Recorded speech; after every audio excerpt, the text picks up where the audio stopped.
A resounding round of applause, ladies and gentlemen, for the Ibiame dance troupe. Another round of applause for them, please.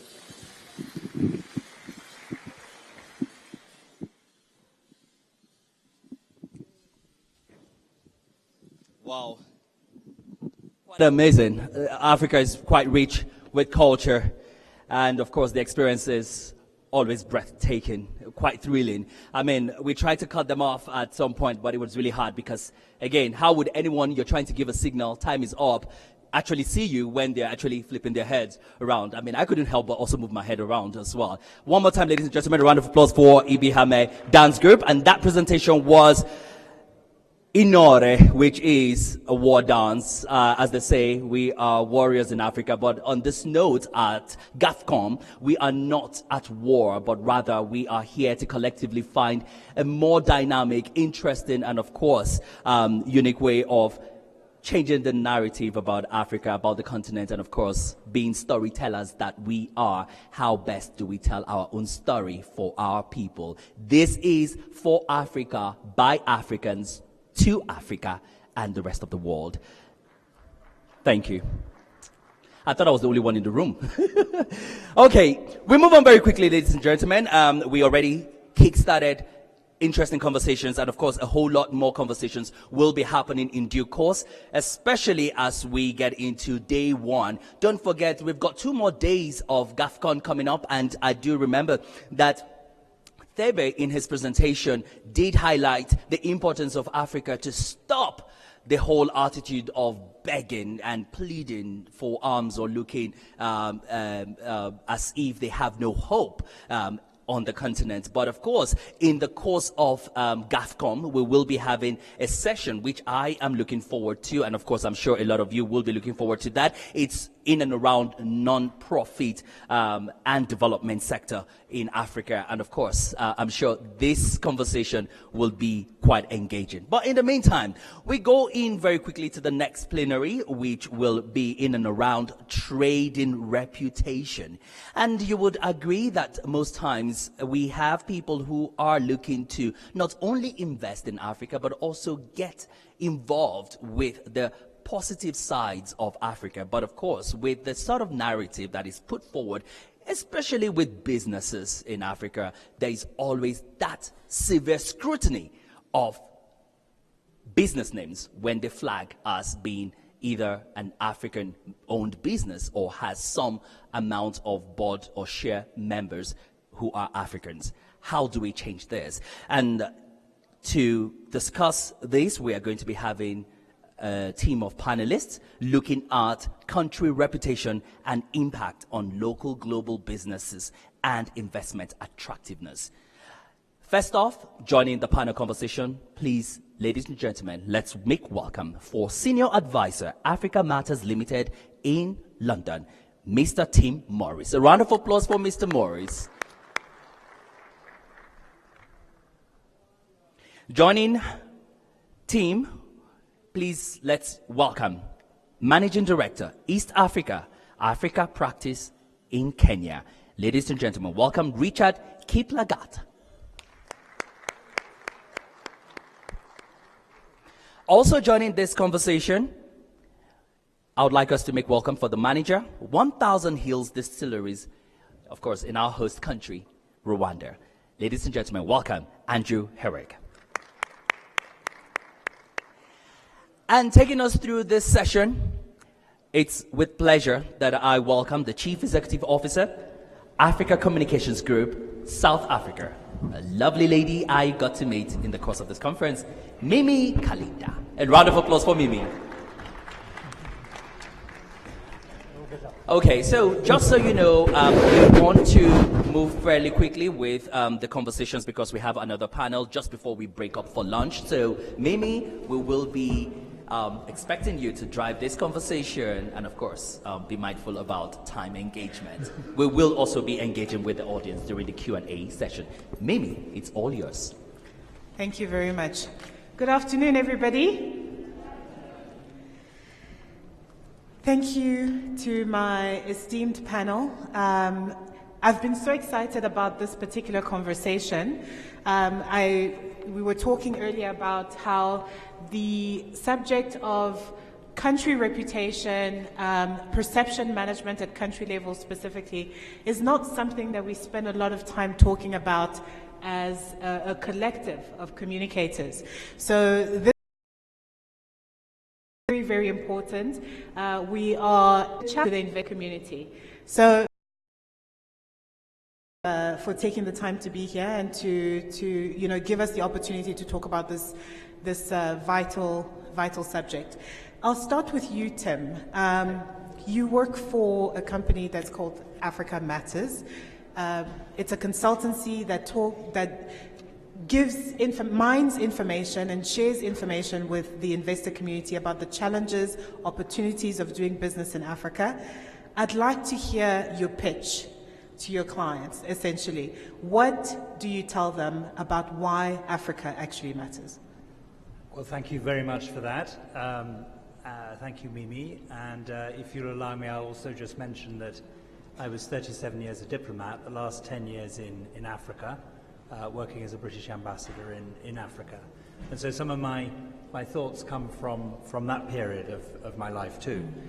I think there's a very clear case which all of us in the consultancy business have when we describe Africa to potential clients. And that is that this is a tremendous opportunity. Everyone knows about, we heard this morning about the demography of Africa, the change in population, but we also can see the brilliance of this new generation coming through. And for many industries, anyone with a global reach, they need to be both thinking about Africa and planning long-term to have some involvement.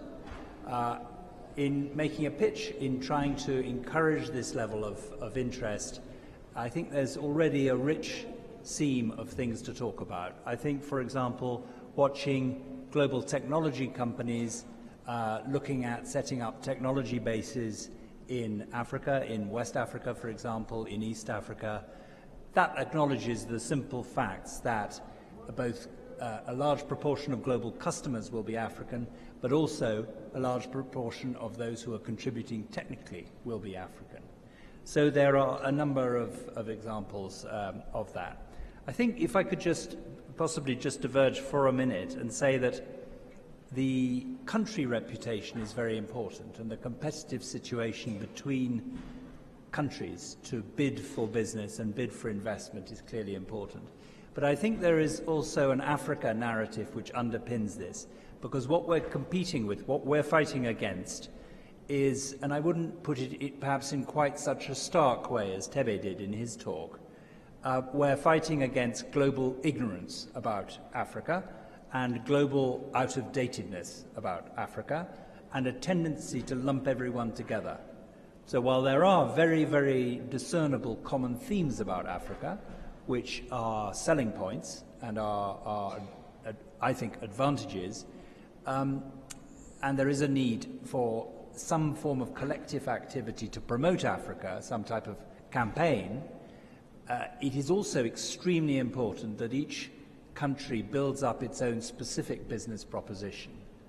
So when I have the opportunity, which I do sometimes, to advise African governments, I'm based in London, and African governments, I think, rightly focus on London as a centre for promotion of their countries for inward investment, and I mean global promotion, not about Britain necessarily, because we have the Global Finance Centre in London. I try to propose to them that they think up 2 or 3 unique selling points their country has, or particular strengths, and that they build strategies and policies around those, rather than just talk generalities. And I think we've got a long way to go. I think that African countries' governments can very well and quite easily raise their profile in a centre like London, but they do need to develop the tools and the stories and the case studies to do so.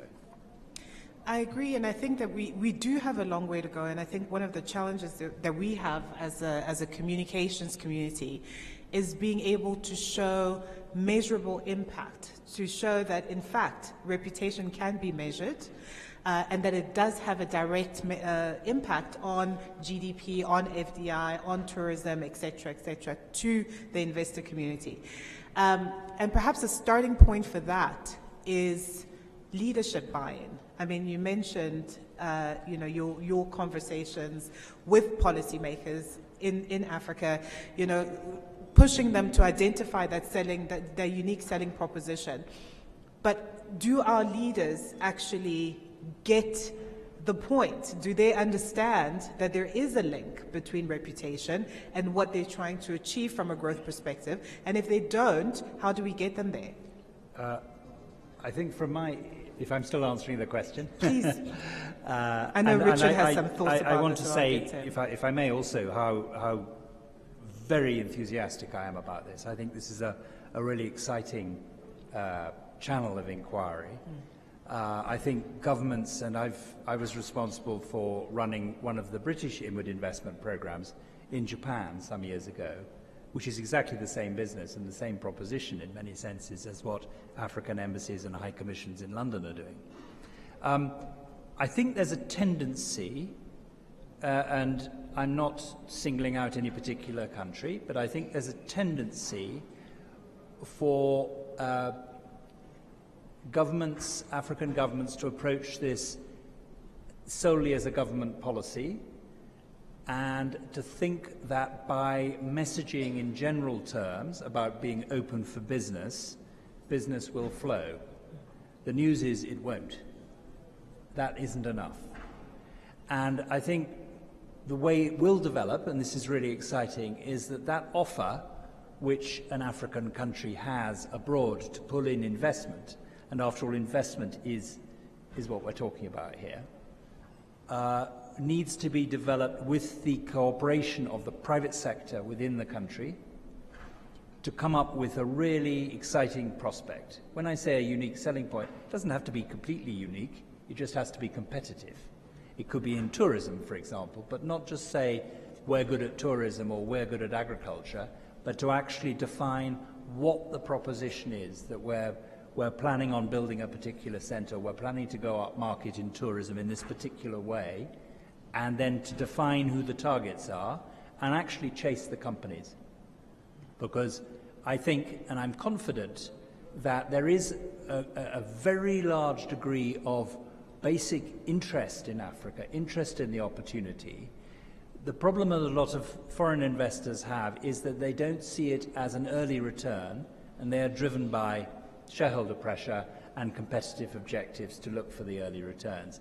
But if they can see an emerging African country with a plan and with a schedule on that plan, they will be interested.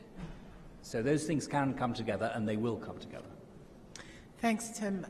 There's a huge level of Afro-optimism, I think, on the continent. I mean, we heard from Tebe's talk this morning. The opportunities are immense. That's for sure.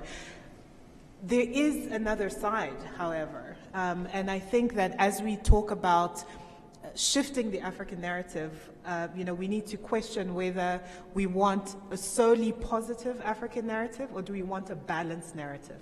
So to come to you, Richard, I wanted to ask you a question that was actually sent to me by at Andre AOL1 on Twitter. She's from Benin. And her question is it recommended to put country reputation over reality? It often feels, to us African youth, like our leaders are trying to hide, coat, avoid to address the main issues impacting us under all the comms. Where does reality end and communications begin? Thank you, Mimi. I'm really delighted to be here. This is one of my favorite places on the planet. And maybe just to start to answer your question, I'll tell you a little bit of a story from yesterday. So I arrived at the Kigali airport, and I got into the taxi, and on the way here, I was, as always, impressed with the state of the city, but most important for me, and what always strikes me, is that when I came here for the first time, maybe 15 years ago, the palm trees on the way from the airport were seedlings. And as you all know, today they are 2 meters tall.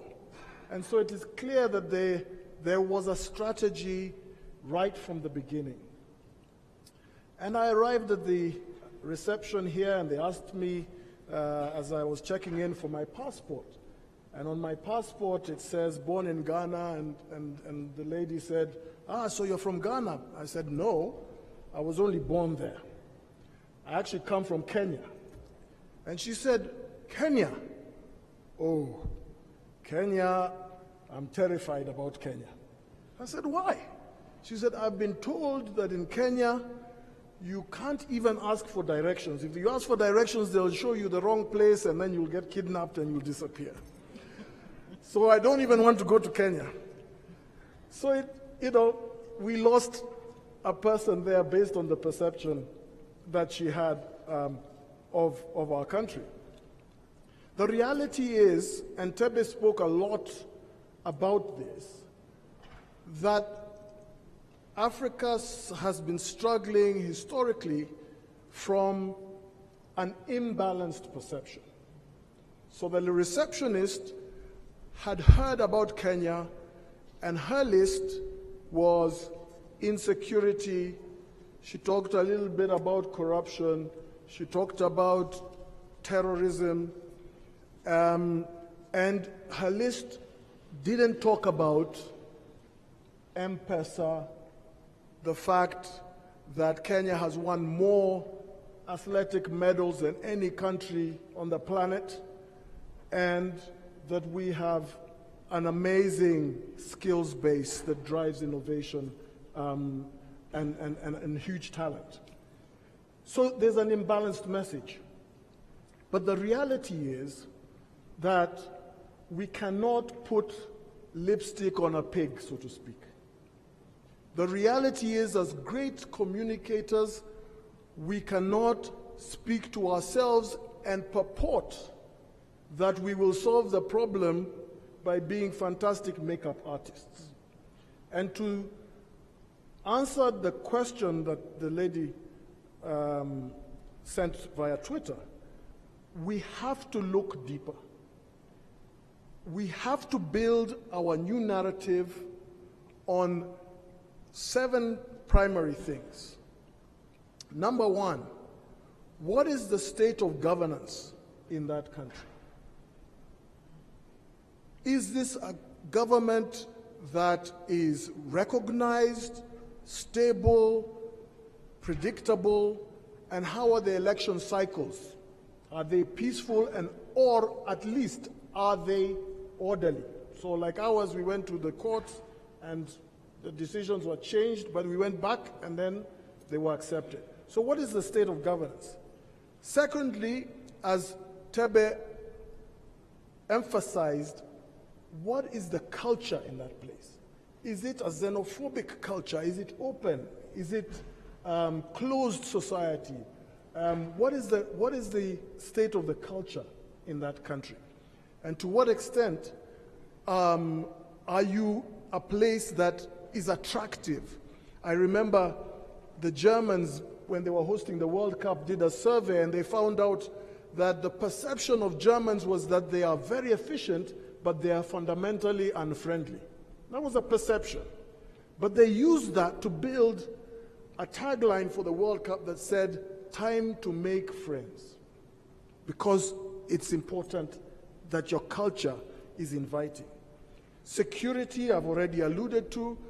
Terrorism is a key concern for capital and for investment, and I don't need to expand on that very much. Tourism sends a huge message to the world about the experience that you have in that country and the natural beauty that you have.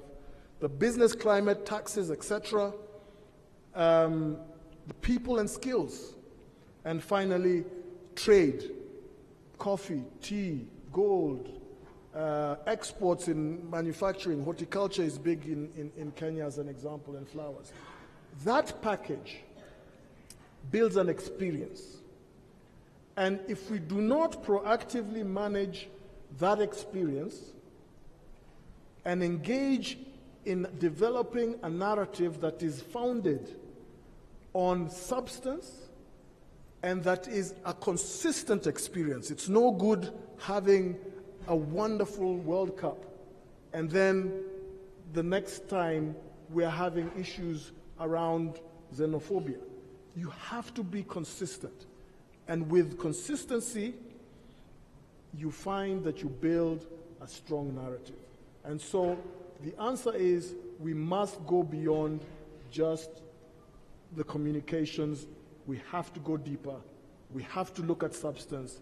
We must make sure that there is consistency.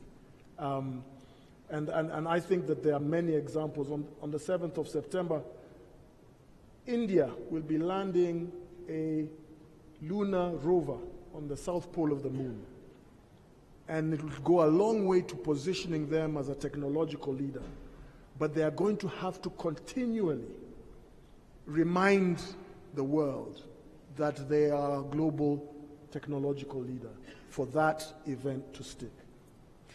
Richard, I like that you spoke about consistency, and I think that one of the issues that we face on the continent, at least when we look at the news, is often our narrative. The narrative of an entire country, an entire people, is directly linked to the person in charge.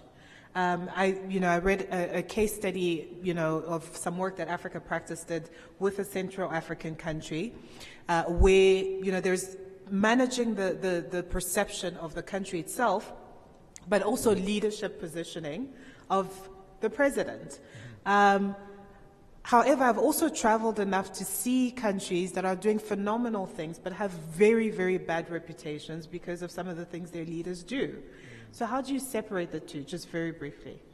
Yeah, so you're right. We've done some work with a number of leaders across the continent. And without a doubt, if you follow on from what we've discussed, there is need to then take a holistic approach to building the national competitive identity of a country.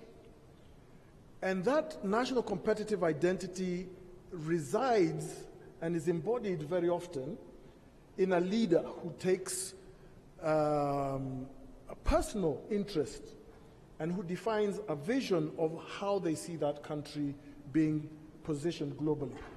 Now, the reality is that that leader, whilst they need to drive this, will also need, if they are to be able to sustain this over the long term, will also need to develop or institutionalize that vision. And so what you see even here in this country is clearly a leadership that has taken, the direction and the leadership around how this country is positioned. But you're also seeing that the institutions, whether it is the way the military conduct themselves, or whether it is the way artists and culture is integrated into the positioning of this country, those ensure the sustained effort and underpin the...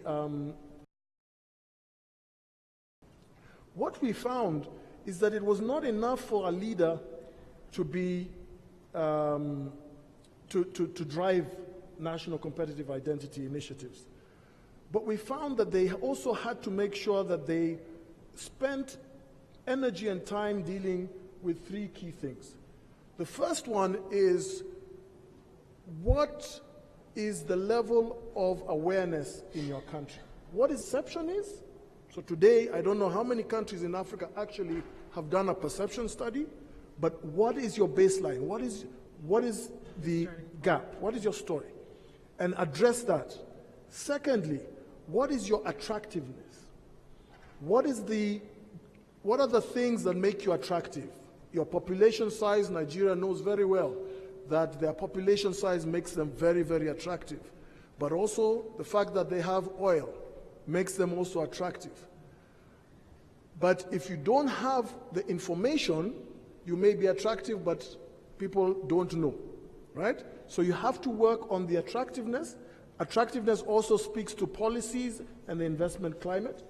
And then lastly, you've got to work on investing in the confidence piece.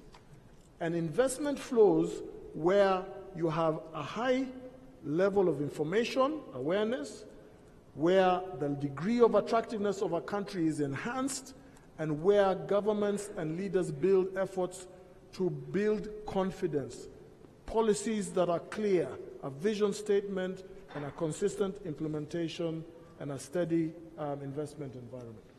Thank you, Richard. So awareness, attractiveness, and confidence, 3 things that a country should have to make itself available and attractive to investors. Andrew, you're an investor in Rwanda. We've spoken extensively about this particular country. There are others, of course, but you've chosen to come and invest here. Did Rwanda have these 3 things? What was your decision-making process when you thought of Rwanda as an investment destination? Excuse me, this is on? When we did our research coming into Rwanda, we really look at something called the 3 Ps. We look at the people, the private sector, and also the president. When I say the president, I'm talking about the government. From the people side of things, are the local companies, are they the type of people we would want to work with? The customer side of things, do we want this local market to be our customers? And that's what a lot of investors, a lot of businessmen and women tend to forget. And then also, are these the type of people we want to work with, as in be our employees, be our bosses, be the long-term solutions for our companies at the end of the day? Switching over to the private sector side of things, we look at the ease of doing business. Here in Rwanda, we're quite lucky. RDB is a fantastic partner of ours that helps really facilitate dialogue and really streamline our business processes. We also look at the financial services. Right now, we are fortunate that it's 100% privately owned. But in the long term, we're going to have to look for SME financing. What are the rates that are available for it? Also looking at the training institutions, the universities coming into it. Here in Rwanda, we recently had African Leadership University open up, I believe, about 2 years ago. And then we have the MasterCard Foundation just invested about $100 million. And what that really tells us is that a number of institutions, both African and international, are investing in the youth, and that is the future of the company. Then I go into the president's side of things, and this a little bit dovetails off of what Richard said. The stability is key. Are we going to run to something what particularly happened in Kenya during the last presidential election cycle? Because that it's very detrimental to the business. Other things we look for is, can we get key stakeholders within the government that will buy into what we're doing? Because those are people we can call when we are having challenges. And those are people we can be there when we do celebrate our successes too for it. So those are the main arguments and topics we look for going into a particular country. That's really interesting, Andrew, because a lot of, we saw this also in Tebe's talk this morning. When we talk about changing the narrative of Africa to attract investment, a lot of us focus on culture, which is something that you haven't mentioned. We have amazing cultures, we're diverse, we're complex, we have great landscapes, our countries are beautiful in so many different ways, etc. That's not something that you took into consideration necessarily in making an investment decision in Rwanda. You could have said, well, we came here because there's 1,000 hills and there's, the people are really friendly. And so are we perhaps looking at the wrong things when we say, let's rebrand Africa and let's make Africa attractive to investors, when we talk about the intangibles like culture, language, friendliness, those things? I think those are important, but I think we need to get away from sweeping generalizations and go beneath the surface a little bit more with it. I can easily walk into a group of investors and talk about the growth potential in Nigeria because of the large population and the growing middle class. I can tell about Rwanda and the fantastic story of the last 25 years. But it's those things we have to go further into understanding what's the story we want to tell and what do we want to be as a business. Because at the end of the day, we can tell our stories, but we have to be able to pay our bills. So that's something that we really have to marry together with it. One of the reasons that we particularly chose Rwanda, that I mentioned earlier, is there's really an untapped potential. We don't see the large brands necessarily coming here into Rwanda for it. We are a liquor company. We produce 6 different types of premium made in Rwanda liquors using locally sourced ingredients with that. So it's one of the things that we also looked at. We can build a brand organically. And we also played off that here in Rwanda, people are very patriotic, and we go along with that using a push for made in Rwanda goods. So those are the few elements. Thank you. I think at this point I'll open it up to the floor for any potential questions for our panel. We've spoken about a number of different things: awareness, attractiveness, confidence, so many different ways to start looking at our brand as Africa, but obviously as our own individual countries, and finding those nuggets that are a unique value proposition for investors coming into the continent. Your thoughts? I'll take 3 questions to start, one after the other. Please say your name, where you're from.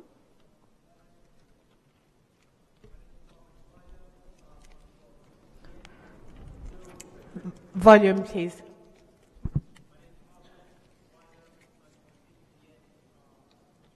Television network.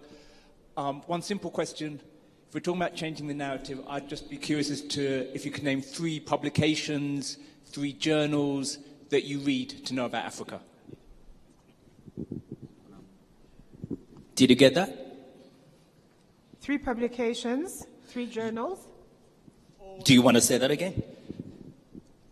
Where do you get your news from? Where do you get your news from? Thank you. Simply put. Okay, we'll take the questions. Okay. Thank you. Ibim Semenitari from Nigeria. I'm interested in looking at the issue raised about the state of governance, because every time we talk investment, we talk about the state of governance, political stability. But then it appears to me that that's consistent when we're talking in Africa. You find that we say we can't attract investors because we're thinking about this. And yet investors are going to Israel, they're going to Palestine, they're going to Syria, they're going to Iran, they're going to North Korea. And so I'm wondering, is there something else? And yes, good governance is critical, but is there something else that perhaps might be the reason they would go to Israel or Palestine or Syria with the bombs going off and not come to Africa? Thank you. One more? Okay.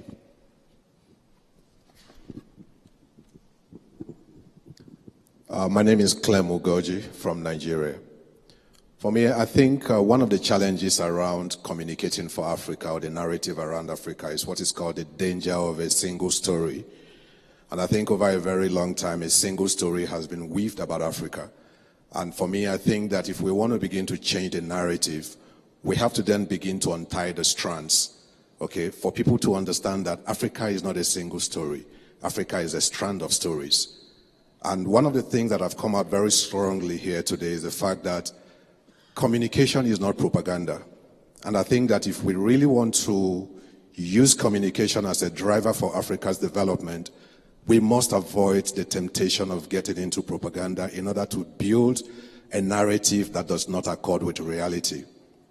And I think to be able to do that, it's important for us to understand that the communication that will take Africa to the next level has to be a two-way communication. One, there is a communication to the outside world about the things that are positive, but I think there is also the very important inward communication that then holds our leaders accountable for the things that need to be done in order to build the reality that can sustain a credible development communication for Africa. So I think it's important for us to have this in mind, and let's not just be focused on getting again into the danger of building a single story for Africa that is completely at variance with the reality that we come to experience on a daily basis. Thank you. Thank you very much. I think those are all the questions we have time for, unfortunately. Andrew, if you could take the question around what news do you read, where do you get your news? Tell us about 3 or 4 journals and publications.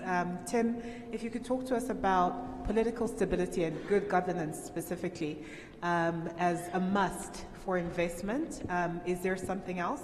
And then Richard, if you could talk to us about the danger of a single story and specifically inward communications. We've spoken about this earlier. We said, we can communicate all we want to our external audiences, but until our own people buy into the narrative that we're trying to build, we're fighting a losing battle. So Andrew, I'll start with you. Number 1 is the New Times. It's the English language daily here in Rwanda. The reason the New Times is because it tells us when new laws have been passed. It tells us what's happening at the convention center. It allows us to really understand what's going on in our community because we are a national brand right now. So it helps us put really a thumb on the pulse of what's happening.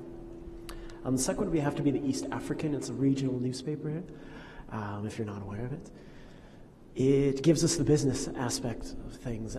We have ambitions to be an East African regional brand. It has some fantastic journalists and receives a lot of submissions from international publications. So it's a nice sort of combination of Kenyan, Rwandan, Ugandan writers, but also American, European counterparts are included as well. So it's quite international, but also more focused on a regional aspect. And then last but not least, it's newer focus in terms of Africa is Quartz Africa.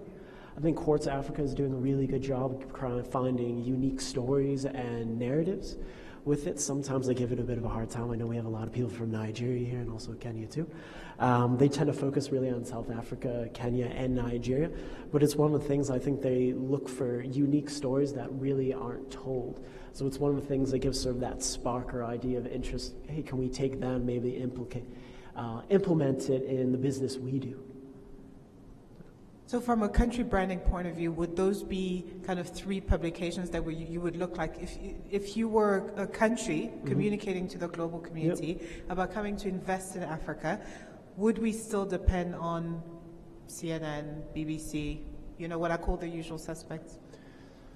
As one gentleman was saying it earlier, we have to build our own channels at the end of the day. For example, as you can tell with my accent, I'm American with it. You are getting a narrative for the American audience that's playing along the same stereotypes with it. And it's one of the things where those journalists, most of the time, they do parachute in. They are not living in Kigali. They're most likely in Nairobi at their studios there or in Joburg where CNBC Africa is with it. So yeah, it's really taking hold of it, and it's not just creating the stories, but actually providing the medium and the communications and the equipment to actually produce something that can really get what we want across in our own way. Agreed. Tim? Will you allow me to just spend 5 seconds on Marcus's question Please then do. go on to Ibi's? Just to add that from a London point of view, and I would guess, New York, other global capitals, it's going to be a similar pattern. There'll be things like the Financial Times, The Economist, there are things like Africa Confidential as well, which go much more deeply. But there's a real challenge here, and frankly, it's not enough to just say, why is all the information coming from these journals? It's a job for Africa to create competing sources of trustworthy truth and reporting. We must, globally, we must work for a time when there's proper coverage of this huge continent, rather than very, very selective coverage, which is what's going on even in those quality journals. On Ibi's question about governance, thank you for that. I think it operates in a number of ways, and I'm not sure I completely agree with your analysis about investment going to other more difficult places. Investment is coming to Africa. We can all reel off a whole series of successful, profitable investments in Africa, and I bet there are a lot more coming to Africa than going to Syria, for example.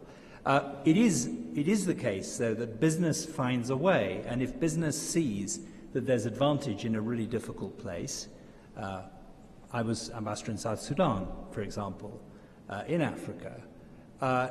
if business sees there's a business advantage, it will work out a way of doing it. So we risk being, I think, a little bit misled by a direct comparison like that. I do think governance is fundamental, and I would break it into two rather different things. One is capacity. Now, a number of African countries and their new leadership are talking a really exciting message, and we heard from His Excellency the Minister from Ghana this morning, a really forward-looking message about doing it for ourselves, and we don't need aid, whatever that is, but we don't need that thing where we're somehow depending on others.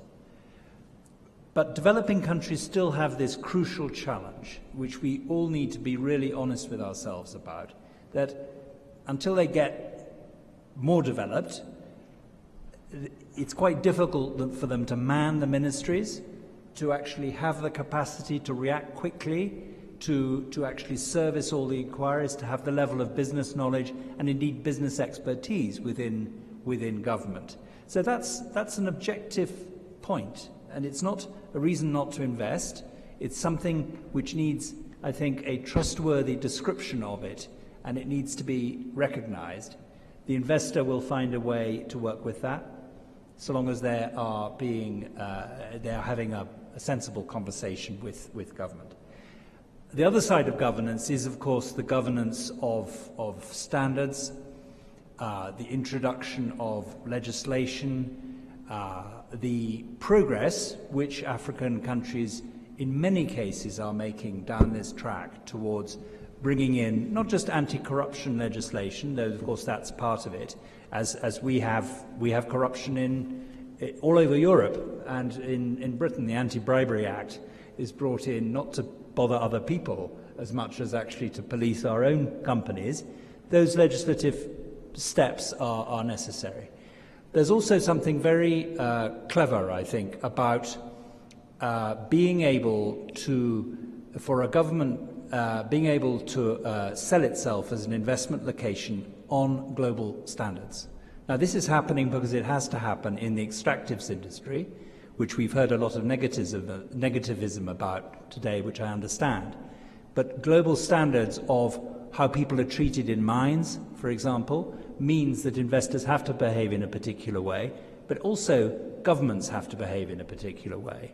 Now, that is an investment strong point for a company if the government can demonstrate that it's playing by the same rules and that it actually welcomes global standard investment rather than investment which does not follow global standards.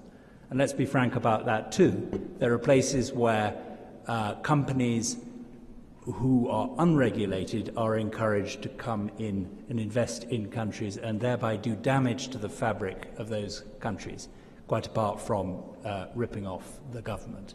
So I think governance is a hugely challenging area, and I think in this overall narrative about not needing aid anymore, this is an area where the whole world has to work together. And if that means that some of the finance for that is coming from taxpayers in rich countries, that's no bad thing, because it's a shared challenge we all face to have high quality business activity taking place across the world.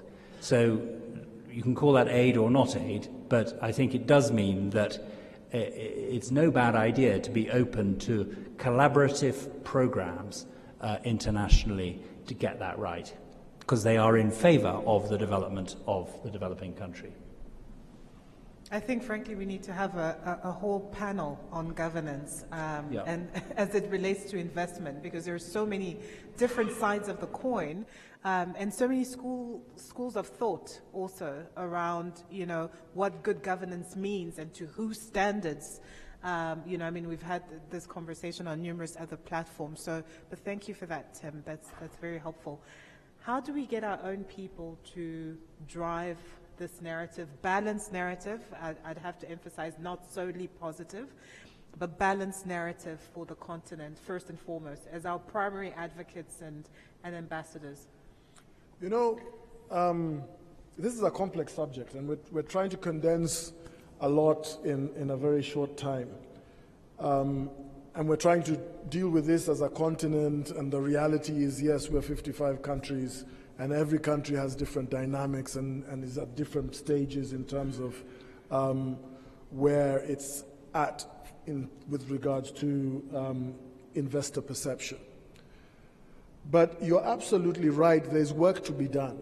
And in fact, from where I sit, I'm looking around this room and I'm saying, this is a fantastic platform, but where are the people that we need in this room who are policymakers and who are communications people in our governments? We need to mainstream the role of national competitive identity in the national development strategies of our countries.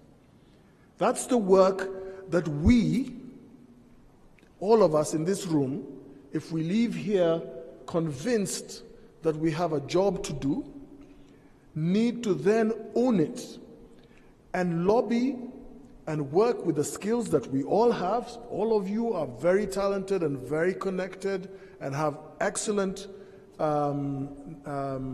capabilities around communicating, to work on elevating the importance of a national competitive identity and its role as a mainstream cross-cutting function of a national competitive strategy. Too little emphasis is placed on this issue, and I'm delighted that there's a platform like this that is starting to look at it.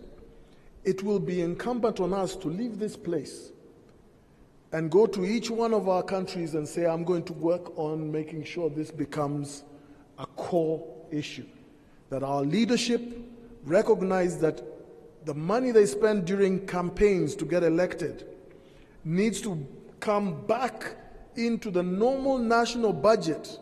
The same effort that they spend to find consultants to craft a narrative for themselves, to reach out and do interviews, to do symbolic acts and launch factories and things like that, need to be sustained beyond the election cycle.